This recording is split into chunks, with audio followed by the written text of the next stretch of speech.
Magandang hapon po. Nagmatigas at nakabangga pa sa pagtakas.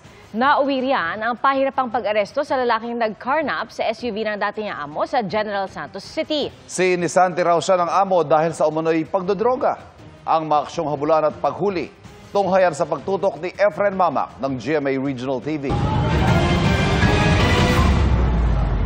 Sira na ang bumper at basag ang windshield ng SUV na ito nang makuhanan sa Barangay Fatima sa General Santos City. Ang SUV, hinahabol pala ng pulisya.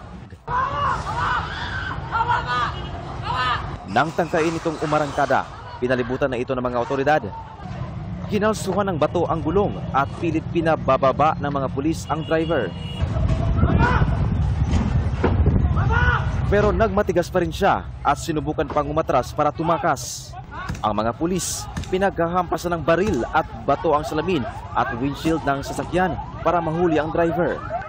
Pinuwersa na nilang mapababa ang driver ng SUV at saka inaresto.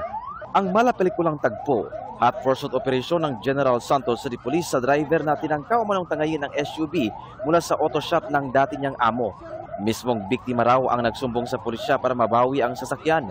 Sinisanti siya sa work. Yun ang nakikita namin na na ang gulo. Sinisanti siya sa work because of alleged drug addiction. Ayon sa PNP, marami daw nabangga ang suspect ng nakikipaghabulan ito. There were 3 instances na stop na siya and nag-refuse siya to submit himself to the authorities. So na yun. At saka marami na siyang nabangga. Maraming reported na nasira, but ang nagreklamo lang sa amin is one sari-sari store and one residential na area.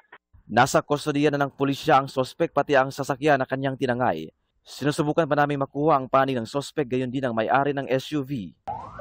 Para sa GMA Integrated News, Efren Mamac, nakatutok 24 oras.